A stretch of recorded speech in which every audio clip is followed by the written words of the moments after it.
Thanks, Sophie. Hello, you're watching Wales Today. I'm Nick Savini. The headlines. You are under arrest then for those offences I just mentioned, and I don't end up in prison over this, don't I? The moment Michelle Mills is arrested on suspicion of plotting to kill her husband. Today, along with her secret lover, a former Royal Marine, she's found guilty of conspiracy to murder at a caravan park in Carmarthenshire.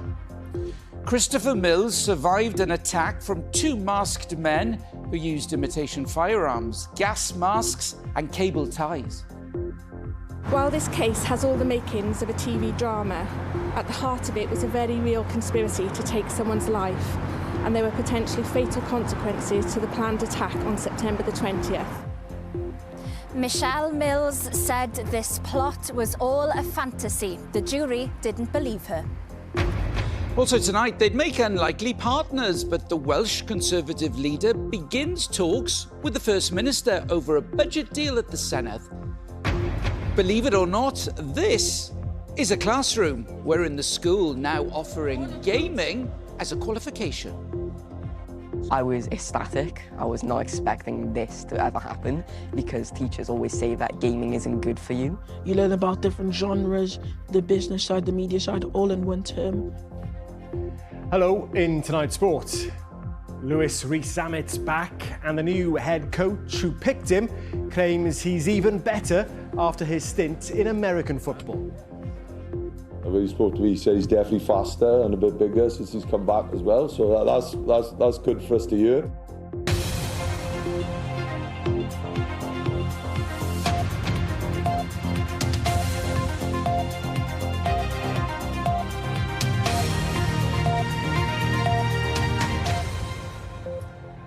Good evening. It's been compared to the plot of a TV drama. In a caravan park in Carmarthenshire, Michelle Mills spent months plotting to kill her husband with her secret lover, Geraint Berry, a former Royal Marine.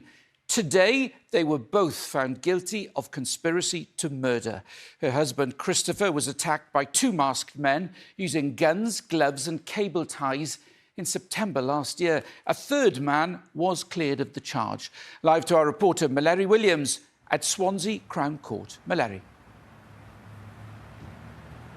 Lovers Michelle Mills and Geraint Berry have barely looked at each other during this trial when they've been sat in the dock, but when she gave evidence, she would often smirk or giggle when the name Gaz was mentioned. They spoke about smothering her husband, Christopher Mills, with a pillow, putting sleeping tablets in his drink or antifreeze in his gravy. They wanted to start a new life together.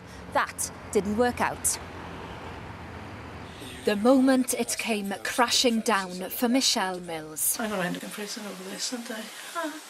I don't know what's going on. After a secret 3-month sexual relationship with this man, ex-Marine Geraint Berry, who she met through work. Together, they plotted to murder her husband, Christopher Mills. We've got the caravan park, just checking the fields now. On the night of the 20th of September last year, police searched for Berry and his friend, veteran Stephen Thomas, after they attacked Mr Mills at his caravan in Cenarth, Carmarthenshire. They carried fake pistols, gas masks and cable ties. Any idea why these two armed robbers came in? Michelle Mills made this 999 call. The only thing I can think of is my husband's ex-military. But it could be that, but it could have been that they just targeted the caravan. Yeah, I believe I've got two persons hiding in cover. The two men who wore balaclavas and dark clothing were later found by armed police hiding in undergrowth near the caravan park. While this case has all the makings of a TV drama, at the heart of it was a very real conspiracy to take someone's life, and there were potentially fatal consequences to the planned attack on September the 20th. Mills and Berry had plotted not one, not two, but 3 attempts to take Mr Mills' life, and I have no doubt that they would have continued to come up with these plans had they not been caught that night. They will now face the consequences of their actions. A forged suicide note was found in Berry's pocket, addressed from Mr Mills to his wife. It included a fake rape admission. "Dear Babs," it said, "I'm not happy with what I have done to you, beaten you and raping you. I'll always love you from loving partner Chris. This trial at Swansea Crown Court, which had entered its third week, all centred around a love triangle plot to kill. Christopher Mills has been here every day listening to evidence. He said he had no idea that his wife was having an affair. When the jury delivered their verdict, Geraint Berry's head was down. Michelle Mills closed her eyes. They didn't give any reaction. Stephen Thomas was found not guilty of conspiracy to murder, but he had already admitted possessing an imitation firearm. The plan, which Michelle Mills referred to as fiction, was to start a new chapter with Geraint Berry. She told the court she didn't expect the story to end like this. Michelle Mills said again and again she thought it was all fantasy. And yes, it did feel like a TV drama at times, but the judge, Mr. Justice Nicklin, reminded the court today that this case was serious. Mills, Berry and Stephen Thomas will all be back here on the 19th of December to be sentenced. Mallory Williams at Swansea Crown Court, thank you. A tribunal has heard that 3 people were wrongly accused of downloading child abuse images after a wiring mistake by a BT engineer. The 3 brought a case against Dyfed-Powys Police, but the tribunal ruled that the police had acted lawfully and that the mistake was due to a technical fault. Owain Evans has been following the stories with me now. So, Owain, what happened here? Well, this came to light, Nick, after a ruling by the Investigatory Powers Tribunal. They look at complaints about the way the police and other authorities investigate alleged crimes. Now, the background is that the police suspected that indecent images of children were being downloaded at a specific property because the IP address showing internet use was leading them to that property, but the actual offending was happening at a nearby property. So 3 people were under suspicion of downloading indecent images of children, and the investigation lasted for some months. So what effect did this have on the 3 of them? Well, the tribunal found that the allegations had highly distressing and far-reaching consequences. One of the claimants was told that she wouldn't be allowed to live with her children unsupervised. 2 of them faced child protection referrals. One was placed on restricted duties at work, and another one had a job offer withdrawn as a result of these allegations. So the ordeal lasted some 5 months, from early August 2016 until late January 2017, when the actual offender was caught. And what's been the outcome of all of this, Owain? Well, the tribunal ruled that the police had acted lawfully and that their actions were proportionate, so there weren't grounds for compensation. Dyfed-Powys Police paid tribute to the 3 people affected, saying they'd shown dignity and had cooperated fully with the investigation. They say that the outcome of the tribunal, that they're satisfied with the outcome of the tribunal, and that the true offender was brought to justice. We haven't had a response from BT, which was responsible for the wiring at the time. OK, Owain, thanks very much. 2 more men have been arrested in connection with the death of the paedophile Ian Watkins at Wakefield Prison. The former Lost Prophets frontman died earlier this month after being attacked at the jail while serving a 29-year sentence for child sex offences.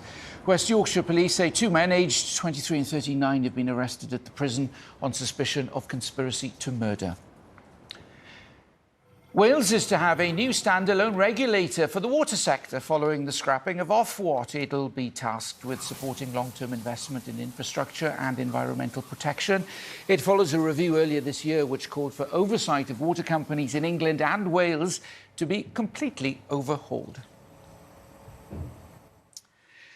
Now, it's a highly unlikely pairing, but Welsh Labour ministers have met today with the Welsh Conservatives on a deal that could allow them to get their budget through the Senedd. The First Minister, Lyned Morgan, needs help from opposition parties to get £27 billion worth of spending plans passed next January.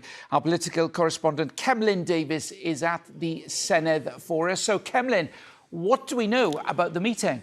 Well, this meeting between the First Minister, Eluned Morgan, and the leader of the Conservative group here, Darren Millar, ended around an hour or so ago. A significant meeting. It's the first time the Conservative group has been involved in real budget negotiations with the Welsh Labour government here in many, many years. And it comes after Darren Millar wrote to Eluned Morgan last week offering to hold talks with her. Now, as part of his negotiating position, he wants to see the Welsh version of stamp duty, the land transaction tax, scrapped on all main homes. Now, I spoke to Darren Millar immediately after the meeting ended, and I asked him what response there had been to that demand, and he said he wouldn't be providing a running commentary on these talks. And then this is what he had to say about the meeting more generally. I've held a very constructive first meeting about next year's budget with the Welsh Government and the First Minister. We've decided that we will schedule further meetings in the coming weeks, and I'm absolutely determined to do everything I can to deliver some key pledges on behalf of the Welsh Conservatives and get our economy moving so that we can reflect the people's priorities in these budgets, not the priorities of politicians. So in your mind, is there a deal to be struck here? There's certainly plenty of scope for further discussion, and I'm looking forward to having those discussions in due course. So, Cemlyn, where do all the other parties fit into all of this? Well, yes, Plaid Cymru and the Welsh Liberal Democrats are the more obvious budget partners for Labour, aren't they? And in fact, you know, the Welsh Labour government has had to strike a deal of some kind with Plaid Cymru or the Lib Dems almost every year since devolution began. Today, Eluned Morgan told the Senedd that she had written to Plaid Cymru's leader, Rhun ap Iorwerth, inviting him to take part in talks as well. Plaid Cymru said they would respond to that offer in due course. And then as for the Welsh Liberal Democrats, well, we found out earlier that their leader, Jane Dodds, had held a meeting earlier today with the Finance Secretary, Mark Drakeford. And if you remember, it was her vote earlier this year that allowed the Welsh Government to get its budget through. But it may be that that vote alone won't be enough this time, because if Labour were to lose that crucial by-election in Caerphilly later this week, well, that would leave Labour 2 votes short of a majority here in the Senedd and needing to strike a deal with at least one other member of the opposition parties. And of course, there is a full list of the candidates standing in that by-election on our website, Nick. OK, Cemlyn, thanks very much indeed. Cemlyn Davis at the Senedd there. It's an industry worth hundreds of millions of pounds, attracting talent from across the world. Esports are big business, and now a school in Cardiff is offering competitive computer gaming as a qualification. Mary Immaculate High School has opened the largest school esports suite of its kind. Teachers say it is preparing children for the jobs of the future. Jordan Davis reports. Esports. It's booming across the world and being taught here at Mary Immaculate High School in Cardiff. I was ecstatic. I was not expecting this to ever happen, because teachers always say that gaming isn't good for you. I like gaming, so I thought it'd be really cool to pick this GCSE. In this subject, you learn about different genres, the business side, the media side, all in one term, which makes it different to other subjects. For those who don't know, it's competitive computer gaming, and it's worth millions. It is car football. So you control a car, you're on a pitch. And Ewan is one of our best. I hate to say this, my hours in Rocket League currently are about 16,000. 16,000? Yeah. He's competed in front of millions of fans. And what's the prize money on offer? Anywhere upwards. Rocket League at the minute is seeing prize pools of 500,000 to $1 million. The biggest esports tournaments in history have seen probably up to about 20 million. Here's an industry that is fantastic, it's growing, it's only going upwards, and from that, facilities like this will only help. This is the largest school esports suite in Wales, costing Cardiff Council £130,000. The esports course is being offered here as a BTEC. This isn't so much learning how to game, although that is part of the course. It's about learning how to stage these global gaming events, the business side, the marketing side, and the technical side. This world is changing so fast. We talk about, schools getting pupils ready for the future. Well, AI is posing a massive challenge for that. Jobs which are there now might not necessarily be there when they leave school. However, we've got a subject here, an industry, which is only continuing to grow. Those in the industry believe rooms like this could become as common in schools as sports halls for PE. We'd love to see esports in the Principality Stadium. It's something which is an ambition for us to bring a major event to Wales. We want to see that grow. So by doing that, one of the good things for it is having suites like this that can develop that talent. So it's a way we can attract international events to Wales, and then it's cheaper. Why? Because we've got the talent here.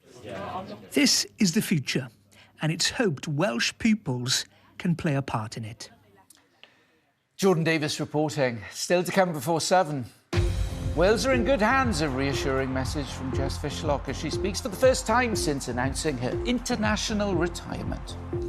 And a window of better weather tomorrow, but make the most of it. There's more wet and windy weather on the way with a drop in temperature over the weekend. I'll have the latest forecast.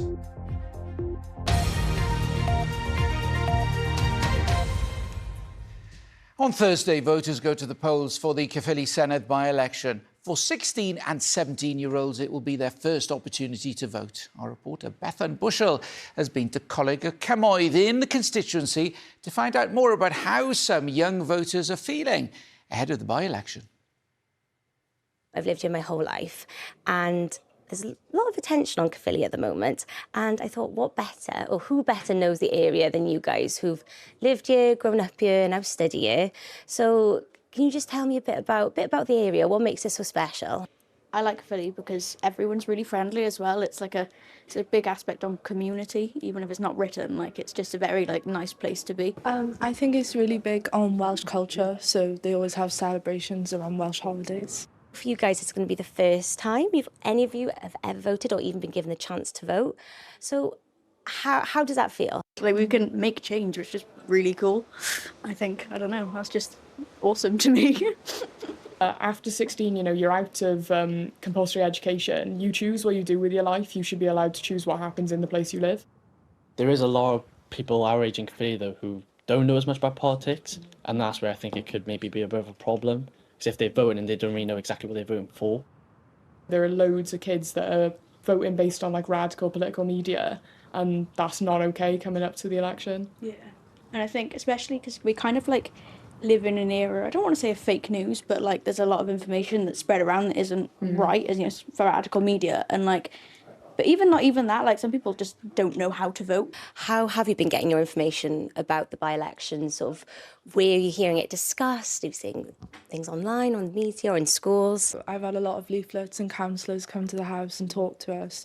And yeah, I get a lot of my information from the news as well. So, personally living in Senedd, we get a lot of letters through the doors of the different parties and with polling information. And then there's a decent amount on the news, but not enough still, considering how big this should be. Do you think then that other young people, your age, your friends, do you think that they're going to come out to vote? My friends have a tendency to ask me a lot of stuff about it, and when you try and give the information, but then you're also I don't really know a lot, so a lot of people do have to go out their way to find it. I've asked loads of people my age, and we have some conversations, but people just don't seem to care enough, and there's no one really encouraging them to care, to show that it will make a difference. Even though you the conversations you have with friends and people you know suggest that maybe young people might not go out to vote, do you still think that it's important that young people have a voice? Recently, especially in this election, there's been a lot more going towards the 16-year-olds. So I've specifically had letters from different political parties saying you are the younger generation, things affect you. The use of certain medias to show the political parties, so TikTok, that's not an app for the older voters, that is for the younger generation. So they're clearly trying to reach younger voters. You have to really go in and search for what's real or what's not nowadays, especially with obviously the increase in AI. It's really difficult to find what's true or not. When it comes to fake news, people like to put out things that aren't true and statistics that are twisted, and I think that's a really big issue. A lot of time growing up, you don't really feel like anyone does care what you think, and you haven't got much to say, so now there's a big change. You can actually try and change the world around you. And here's a full list of candidates standing in Caerphilly. The Senedd by-election takes place on Thursday. And for more information, you can scan the QR code with your phone or tablet. Now, on the return of a familiar face, Thomas is here with tonight's sport. Nick, look who's back. 2 years after he last played for his country, Lewis Rhys-Zammit has returned to the Wales squad. New head coach Steve Tandy says Rhys-Zammit is bigger and faster since his spell in American football. Tandy's tenure will start with matches against Argentina, Japan, New Zealand and South Africa next month. Wherever he goes, cameras follow. Lewis Rhys-Zammit is a star player, a big draw too, and he could feature for Wales for the first time since the World Cup 2 years ago. How are you? All good. The new head coach says his inclusion in his first squad was never in doubt.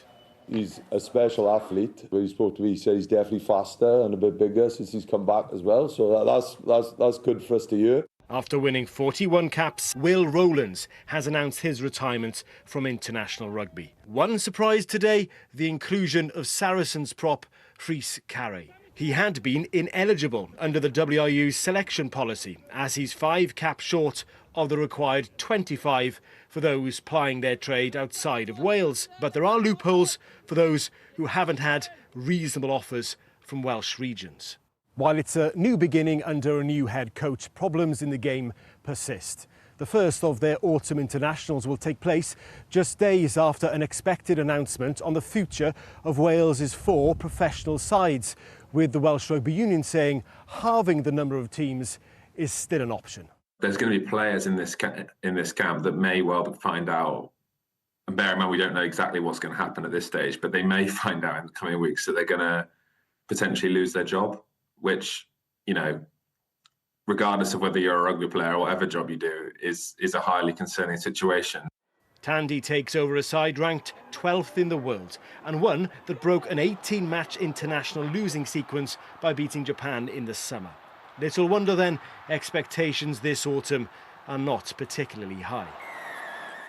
We have to be realistic in terms of this squad. It's a very young team in terms of backline. You know, take out Josh Adams, Kieran Hardy and Thomas Williams. There's not many caps there. So have to be realistic with the results. But for me, I think Japan has to be a winnable game. Navigating an autumn campaign at a time of potential seismic changes will be just one of the challenges facing the new head coach. Tandy says he's excited for what comes next. The players will join his first Wales camp next Monday. Preparing for her last game for her country, Jess Fishlock says Wales are in good hands for the future. Ahead of her 166th international, a friendly against Australia in Cardiff, Fishlock insists the time is right to say goodbye. Lily Hewitson has more. Handing over the baton to the next generation, Jess Fishlock says international retirement is not so daunting, knowing Wales's women have a bright future ahead. Humble as ever, the record goal scorer insists any success has been a team effort. It's never easy to say goodbye, but when you look at what we've been able to create and the players that we have now, I know that Wales is in good hands. Jess Fishlock's career has mirrored the rise of women's football. Her 19 years on the field have been dedicated to the journey. I can leave now knowing that, you know, the girls just have a choice now. And that is, you know, do you want to take the responsibility and do the work to take Wales forward on the field, because a lot of stuff has been done. Of all her successes, what's the most memorable? Switzerland, of course, inspiring Wales's women to Euro 2025 and their first appearance at a major tournament. When you saw the 2016 Euros with the boys and you saw what the fans were like then, all you ever wanted was that for us. And in Switzerland, I expected a lot, but I did not expect that. So that will stay with me forever. Jess Fishlock has one final run out in the red jersey this weekend. Although her international career is coming to an end, she's hoping for one more year with her club Seattle Reign. But before confirmation of that contract, a wave goodbye to the red wall on home soil. Swansea's Mimi Zhu has been in doubles action at the Wrexham Open Tennis. She won her first round match. Coverage continues this week on the BBC Sport website and the iPlayer. Let's get a full check on the weather forecast for Wales. Derek's with us tonight. Hello. Hi there, Thomas Noswetha. Good evening. Well, our weather remains in an unsettled mood this week. Tomorrow, though, the driest day with some sunshine, but make the most of it. There is more wet and windy weather on the way. Now, it's been ideal weather for rainbows today with sunny intervals and showers in Llanpimsaint in Carmarthenshire. Some showers too further north in Llangollen in Denbighshire with a little bit of sunshine there this afternoon. Now, scattered showers tonight will ease some clear spells and dry weather. The wind will drop light with mist and fog forming in a few places. The lowest temperature around 5 or 6 Celsius. And you may see a few shooting stars tonight with the Aeronid meteor shower reaching its peak around this time of year. Weather-wise, tomorrow, a better day in prospect, drier and brighter than today, bar a few scattered showers, some sunshine in the mix as well, and then it will cloud over in the south during the afternoon. The wind lighter tomorrow with highs around 12 to 14 Celsius. And then tomorrow evening and overnight, it's all change again with rain spilling its way northwards. Some of this rain on the heavy side, the wind picking up as well after midnight. The wet and windy weather all tied to this deepening area of low pressure tracking northeastwards during Thursday towards Belgium and the Netherlands. So for us in Wales, the Met Office has issued a couple of warnings. One for heavy rain in the south tomorrow night into Thursday. That could lead to some localised flooding. There's also a warning of strong winds on Thursday for the west of the country. Gusts 40 to 50 miles per hour, up to 60 on some exposed coasts and headlands. Could lead to some travel disruption. So a windy day on Thursday with rain, clearing to blustery showers. Some of the showers heavy, but we should see some sunny intervals later in the afternoon and feeling cooler on Thursday. Top temperatures 10 to 13 Celsius. It remains breezy, if not windy, on Friday and over the weekend, turning a bit colder as well with a mixture of sunshine and showers. And it could be cold enough on the top of Aroidva for a little bit of snow. Next week, drier and calmer for a while, but more wind and rain on the way. Here's the summary for the next few days. Make the most of tomorrow if you can. Nick. Will do, Derek. Thank you very much. That's Wales Today. Thanks for watching tonight. I'll be back after the 10 o'clock news. Hope you can join me then. Until then, have a great evening.